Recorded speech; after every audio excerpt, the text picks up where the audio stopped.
नमस्कार दोस्तों, मैं राजेश आप सभी का स्वागत करता हूं आपके अपने YouTube channel RS GK classes में। तो दोस्तों, जैसे कि आप सभी को पता है कि हम यहां पर जो है साइंस जीके के स्पेशल क्लास लेके आए हैं, जिसमें से हम सिर्फ साइंस के ही क्वेश्चन कवर करते हैं। ठीक है, तो आइए हम यहां पे जो है बिना समय खराब करते हुए इसे स्टार्ट करते हैं। क्वेश्चन नंबर 1 है, लाल रक्त कण का निर्माण होता है तो ये जो है अस्थि मज्जा में होता है। ठीक है, फिर अगला क्वेश्चन है कि लाल रक्त कण का जीवन काल कितना होता है, तो ये 120 दिन का होता है। फिर अगला क्वेश्चन है, श्वेत रक्त कण का जीवन काल होता है तो ये जो है 1 से 4 दिन का होता है। ठीक है, फिर अगला क्वेश्चन है यहाँ पर कि श्वेत रक्त कण को कहा जाता है तो इसे जो है ल्यूकोसाइट्स बोला जाता है। ठीक है, फिर नेक्स्ट क्वेश्चन है कि लाल रक्त कण को कहा जाता है तो ये इससे जो है एरिथ्रोसाइट बोला जाता है। ठीक है, फिर अगला क्वेश्चन है कि शरीर का ताप नियंत्रक होता है तो ये जो है हाइपोथैलेमस ग्रंथि के द्वारा होता है। ठीक है, फिर अगला क्वेश्चन है यहाँ पर मनुष्य की सर्वदाता रक्त समूह कौन सा है, तो ये O है। ठीक है, फिर अगला क्वेश्चन है कि मनुष्य की सर्वाग्रही रक्त समूह कौन सा है, तो ये जो है AB होता है। फिर नेक्स्ट क्वेश्चन है कि रक्तचाप मापने के यंत्र को कहा जाता है तो इसे जो है स्फिग्मोमैनोमीटर बोला जाता है। ठीक है, फिर अगला क्वेश्चन है ब्लड बैंक कहलाता है तो ये जो है प्लीहा कहलाता है, जिसे स्प्लीन बोलते हैं। ठीक है, फिर अगला क्वेश्चन है भोजन का पाचन प्रारंभ होता है तो यह जो है मुख से प्रारंभ होता है। फिर अगला है कि पचे हुए भोजन का अवशोषण होता है तो यह जो है छोटी आंत में होता है। ठीक है, फिर अगला क्वेश्चन है यहाँ पर कि पित्त स्रावित होता है तो यह यकृत द्वारा होता है। ठीक है, फिर अगला क्वेश्चन है कि विटामिन A संचित होता है तो यह जो है यकृत में होता है। फिर अगला क्वेश्चन है शरीर की सबसे बड़ी ग्रंथि कौन सी है, तो यह यकृत है, जिसे लीवर बोलते हैं। ठीक है, फिर अगला है सबसे छोटी ग्रंथि मास्टर ग्रंथि जिसे बोलते हैं कौन सी है, तो ये पिट्यूटरी ग्रंथि है। ठीक है, फिर अगला है कि मनुष्य में पसलियाँ की संख्या कितनी होती है, तो 12 जोड़ी होती हैं।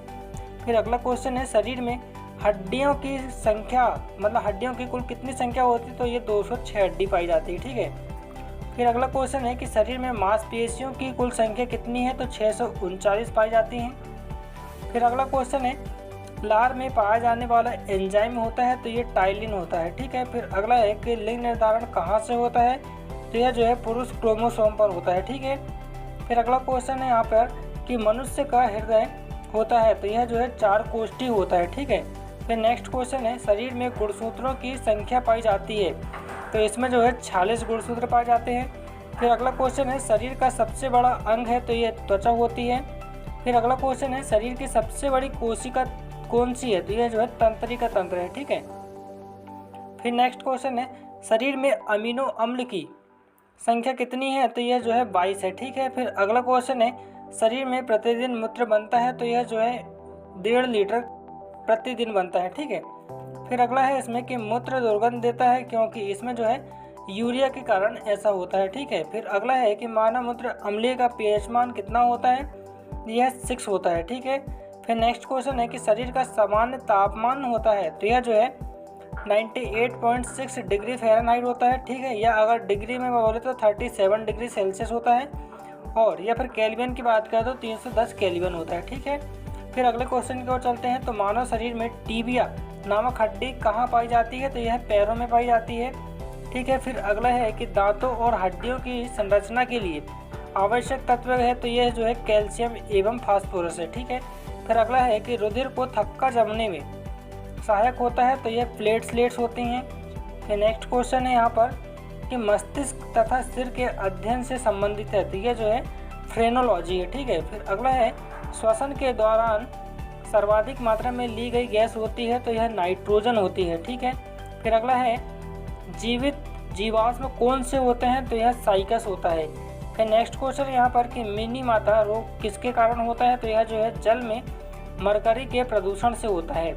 ठीक है, फिर अगला है कि मानव त्वचा का अध्ययन करने वाली विज्ञान क्या कहलाती है, तो यह जो है डर्मेटोलॉजी बोला जाता है इसको। फिर अगला है कि कीटों के अध्ययन को करने वाले विज्ञान को कहा जाता है तो इसे जो है एंटेमोलॉजी बोला जाता है। ठीक है, फिर अगला है इसमें कि पित्त किस अंग के द्वारा पैदा होता है, तो यह यकृत के द्वारा पैदा होता है। ठीक है, फिर अगला है इसमें कि मानव शरीर में रुधिर बैंक का कार्य कौन सा है, तो यह जो है तिल्ली है। ठीक है, फिर अगला क्वेश्चन है शरीर में हीमोग्लोबिन का कार्य होता है तो यह जो है ऑक्सीजन का परिवहन करते हैं। ठीक है, फिर अगला है कि हीमोग्लोबिन में क्या बनता है मतलब क्या होता है, तो इसमें जो है लोहा पाया जाता है। फिर अगला है मानव शरीर में खून किसकी उपस्थिति के कारण नहीं जमता है? तो ये जो है हिपेरिन की वजह से नहीं जमता है। फिर अगला क्वेश्चन है, रुधिर के प्लाज्मा में किसके द्वारा एंटीबॉडी निर्मित होती है? तो यह जो है लिम्फोसाइट के द्वारा होती है। ठीक है। फिर अगला है, इसके बाद में लाल रक्त कणिकाओं का शमशान कहा जाता है? तो किसे कहा जाता है? प्लीहा को बोला जाता है। ठीक है। फिर अगला है कि क्रेब्स चक्र में किसका संश्लेषण होता है? तो इसे जो है पाइरुविक अम्ल का होता है। ठीक है। फिर अगला है कि मानव शरीर में यूरिया का निर्माण कहाँ होता है? तो यह जो है यकृत में होता है। ठीक है। तो दोस्तों आज के लिए बस इतना ही है। अगर आपको हमारी ये वीडियो अच्छी लगी हो तो वीडियो को लाइक एंड शेयर ज़रूर करें। और हाँ, अगर आपने अभी तक हमारे चैनल को सब्सक्राइब नहीं किया है तो सब्सक्राइब करके बेल आइकन के नोटिफिकेशन को ज़रूर ऑन करें, ताकि नेक्स्ट वीडियो की जो अपडेट है वो आपको मिल सके। तो मिलते हैं, तब तक के लिए धन्यवाद।